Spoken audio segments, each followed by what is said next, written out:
Good morning students. आज हम आपके साथ साझा करेंगे कक्षा 10 का प्रश्न पत्र। जो बच्चे इस समय थोड़े से कंफ्यूज हैं कि किस तरह का प्रश्न पत्र आएगा, तो उसके लिए आज हम आपकी परेशानी दूर करना चाहते हैं। तो आइए हमारे साथ देखिए कि किस तरह से बोर्ड एग्जाम्स में आपका प्रश्न पत्र आएगा और आपको किन किन चीज़ों का ध्यान रखते हुए उसे सॉल्व करना पड़ेगा। सबसे पहले आपको बता दें कि आपके जो प्रश्न पत्र का कोड है वो है 002, ठीक है। और उसके बाद अब यहाँ पर शुरू होती हैं बहुत इंपॉर्टेंट चीजें जो आपको प्रश्न पत्र में मिलेंगी। जैसे कि इसमें सबसे पहले 4 खंड होते हैं और जो सबसे पहला खंड होता है वो होता है अपठित बोध, यानी इसमें अपठित गद्यांश और साथ ही साथ अपठित काव्यांश भी आएगा, जो 7-7 नंबर के दोनों होंगे। दूसरा खंड में हमें मिलेगा व्यावहारिक व्याकरण, जिसमें आपने जितने भी व्याकरण से संबंधित टॉपिक पढ़े होंगे, जैसे वाक्य, वाच्य, पद परिचय और अलंकार, उन सभी से संबंधित प्रश्न इस ही आपको खंड में मिलेंगे। तीसरा खंड आता है हमारा पाठ्य पुस्तक और पूरक पुस्तक, यानी क्षितिज और कृतिका से संबंधित प्रश्न। तो इसमें से आपको 3 प्रश्न गद्य के करने होंगे और 3 प्रश्न काव्य से संबंधित करने होंगे। और उसके बाद जो पूरक पुस्तिका है यानी कि कृतिका, उसमें से आपको 2 प्रश्न करने होंगे। कुल मिलाकर ये 20 प्रश्न का खंड होगा। और चौथा है हमारा रचनात्मक लेखन, यानी कि आपकी रचना और कौशल के आधार पर आपको अपना परिचय देते हुए इन प्रश्नों का समाधान करना होगा, जिसमें आपको मिलेगा पत्र लेखन, अनुच्छेद लेखन, ईमेल लेखन, स्ववृत्त लेखन, संदेश और फिर विज्ञापन लेखन। ये खंड भी आपका 20 नंबर का होगा। और क्षमा कीजिए, ये पाठ्य पुस्तक वाला जो खंड है वो आपका 30 नंबर का होगा, ठीक है। तो इस तरह से अपठित बोध आपका 14 नंबर का होगा, व्याकरण आपका 16 नंबर का होगा और पाठ्य पुस्तक से संबंधित 30 नंबर का होगा और रचनात्मक लेखन का जो भाग है वो भी आपका 20 नंबर का होगा। इस तरह से कुल मिलाकर 80 नंबर का आपका ये प्रश्न पत्र होगा। आपको एक बहुत अच्छी सी और जानकारी देना चाहती हूँ कि बेटा, जब भी आप पेपर शुरू करें तो पेपर शुरू करने से पहले पेपर से संबंधित जो भी निर्देश दिए हैं उन्हें बहुत ही ध्यानपूर्वक पढ़ें और हमेशा कोशिश ये करें कि खंड वाइज ही प्रश्नों के उत्तर दें। और सबसे इम्पॉर्टेंट बात कि जो हमारा लास्ट वाला यानी आखिरी वाला खंड है रचनात्मक लेखन, उसमें सभी जो प्रश्न हैं ज्यादा अंकों के हैं। तो कभी अगर आपको ऐसा लगे कि आपके पास समय कम है तो इस खंड को बिल्कुल भी स्किप मत करना। 1-2 नंबर वाले को चाहे आप फिर भी स्किप कर दीजिए, लेकिन इस खंड को बिल्कुल भी स्किप मत करना। तो सबसे पहले आइए अब हम शुरू करते हैं अपना पेपर।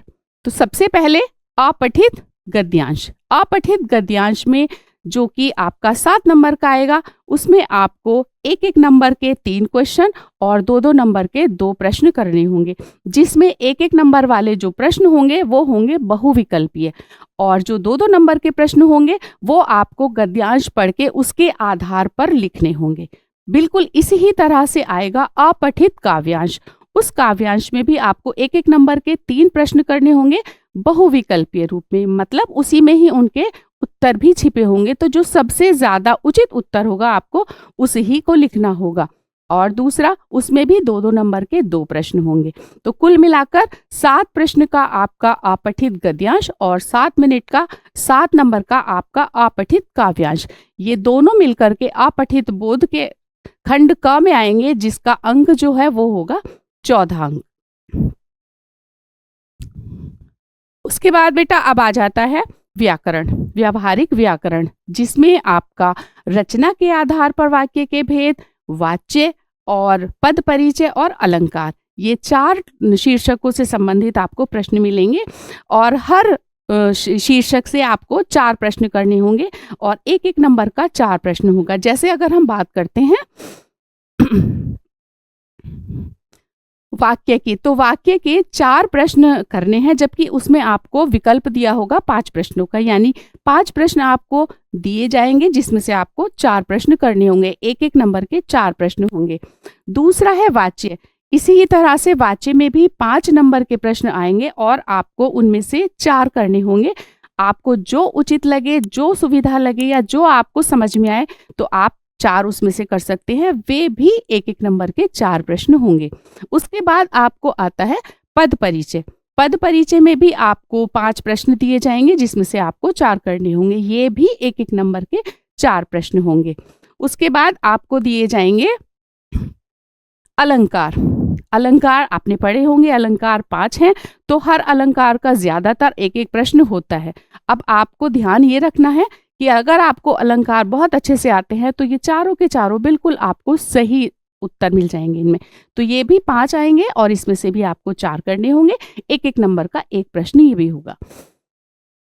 तो बच्चों चलिए अब आगे चलते हैं खंड ग की तरफ, तीसरा खंड, जिसमें आपको पाठ्य पुस्तक से संबंधित यानी क्षितिज की पुस्तक से संबंधित प्रश्न उत्तर मिलेंगे। उसमें भी 2 भाग में मिलेंगे, पहला गद्य भाग में और दूसरा काव्य भाग में। गद्य भाग में भी आपको 4 प्रश्न आएंगे 2-2 नंबर के, जिसमें से आपको 3 प्रश्न करने होंगे। और इसी तरह से काव्यांश में से भी यानी कि काव्य खंड में से भी 4 प्रश्न आएंगे जिसमें से आपको 3 प्रश्न करने होंगे 2-2 नंबर के। तो 6 नंबर का प्रश्न गद्य में से करने होंगे और 6 नंबर के प्रश्न काव्य में से करने होंगे। और अब उसके बाद कृतिका। कृतिका में से आपको 2 प्रश्न करने होंगे जो 4-4 नंबर के होंगे। उसमें भी आपको विकल्प मिलेगा, 3 प्रश्न आएंगे जिसमें से आपको 2 करने होंगे। तो इस तरह से आपका 20 नंबर का ये प्रश्न हो जाएंगे।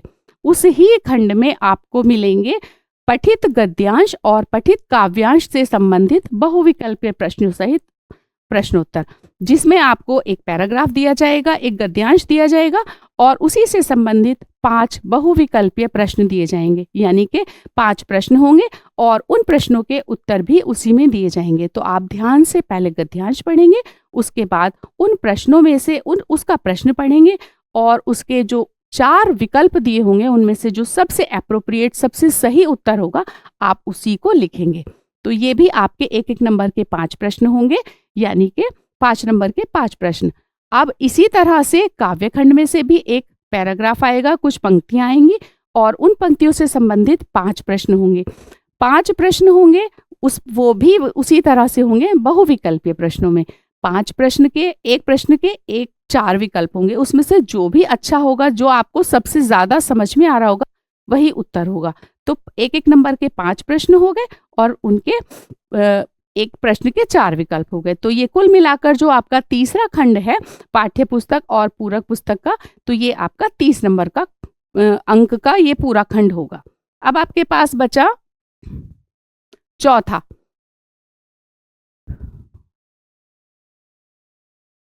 चौथा खंड बचा आपके पास रचनात्मक लेखन। चौथा खंड है आपके पास रचनात्मक लेखन, जिसमें आपको पत्र लिखा दिए जाएंगे, औपचारिक और अनौपचारिक, जो 5 नंबर का होगा। तो आपको जो भी ज्यादा समझ में आए आप अपनी चॉइस से लिख सकते हैं, या तो औपचारिक या फिर अनौपचारिक। दूसरा प्रश्न आएगा आपको ईमेल या फिर स्ववृत्त लेखन, वो भी 5 नंबर का होगा। या तो आप उसमें ईमेल लिख सकते हैं या फिर स्ववृत्त, दोनों में से कोई एक लिख सकते हैं, ये भी 5 अंक का ही होगा। उसके बाद तीसरा प्रश्न होता है विज्ञापन या फिर संदेश लेखन। या तो आप विज्ञापन लिख सकते हैं, दिए हुए विषय पर विज्ञापन, या फिर दिए हुए विषय पर आप संदेश लिख सकते हैं। तो ये आपके 4 अंक का होगा, इन दोनों में से भी आपको एक ही करना होगा। उसके बाद आता है अनुच्छेद लेखन। अनुच्छेद लेखन आता है जो है 6 नंबर का। तो अनुच्छेद के लिए 2 या 3 जितने भी प्रश्न पत्र में विषय दिए गए होंगे, उनमें से किसी एक विषय पर आपको अनुच्छेद लिखना होगा। आपको उन शब्दों की सीमा में लिखना होगा। अगर सपोज कीजिए 120 शब्द हैं तो आपको 120 शब्द या फिर उसके 10, 15, 20 ऊपर नीचे तो कर सकते हैं, लेकिन उतने ही शब्दों में आपको लिखना होगा। इसके 6 अंक दिए जाएंगे। और अनुच्छेद लिखने का एक सबसे आसान तरीका मैं आपको बताना चाहती हूँ। अनुच्छेद के साथ संकेत बिंदु दिए हुए होते हैं, तो उन संकेत बिंदुओं को आधार मानकर हम उस अनुच्छेद को बहुत ही आसानी से और अच्छे शब्दों में लिख सकते हैं। तो उन संकेत बिंदुओं का आप लोग जरूर प्रयोग कीजिएगा। तो ये थे हमारे आज का जो हमने हिंदी का पेपर डिस्कस किया, उससे संबंधित कुछ ज़रूर बातें। उसके अलावा भी मैं आपको कुछ और बातें बताना चाहती हूँ, जो आपके परीक्षा पत्र के लिए बहुत ज़्यादा फ़ायदेमंद होंगी। जैसे कि आप जो भी लिखना शुरू करें, कोशिश ये कीजिए कि आप शुरू से और अंत तक एक साथ ही लिखें। लेकिन अगर कभी ऐसा होता है आपको कुछ समझ नहीं आ रहा है, तो आप फिर खंड की तरह लिखें, खंड वाइज लिखें। ये नहीं कि एक प्रश्न आपने खंड क का लिख दिया और दूसरा प्रश्न खंड ग का लिख दिया। इससे थोड़ी-सी उलझन होती है एग्ज़ामिनर को। तो आप कोशिश ये कीजिए कि आप खंड वाइज लिख दीजिए। यानी अगर आपने एक खंड कोई भी पकड़ा है, तो उस एक खंड के सारे ही प्रश्न लिखने की कोशिश कीजिए।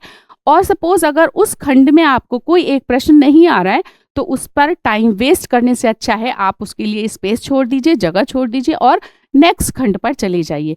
इस तरह से आप सारे खंड अटेम्प्ट कर सकते हैं। एक बहुत ध्यान देने वाली बात यह है कि जल्दबाजी में हम लोग क्या करते हैं कि आंसर तो लिख देते हैं, लेकिन उस आंसर का नंबर नहीं लिख पाते हैं, जिससे एग्जामिनर को भी परेशानी होती है। तो इस बात का आप बहुत ध्यान रखेंगे कि आप जो भी प्रश्न लिख रहे हैं, उसके साथ उसके नंबर, प्रश्न नंबर ज़रूर लिखिए। और कभी भी किसी भी समय किसी भी प्रश्न पर बहुत ज़्यादा समय व्यर्थ मत कीजिए। जो याद नहीं आ रहा है उसको छोड़कर आगे जो आपको आता है आप उसको करने की कोशिश कीजिए। इस तरह से आपका जो प्रश्न पत्र है वो पूरा हो पाएगा। नहीं तो लास्ट में आते-आते कई बार बच्चे होपलेस हो जाते हैं कि हमारा इतना सारा छूट गया, और वो जो उन्होंने टाइम वेस्ट किया होता है उसके बारे में नहीं कर पाते। तो आप सभी से ये रिक्वेस्ट है कि प्रश्न पत्र को सबसे पहले ध्यान से पढ़ेंगे और उसके बाद खंड की तरह हर खंड के साथ अपने उत्तर लिखते चलेंगे। हो सकता है होप आपको ये वीडियो आपके लिए यूजफुल हो। इसके लिए थैंक यू।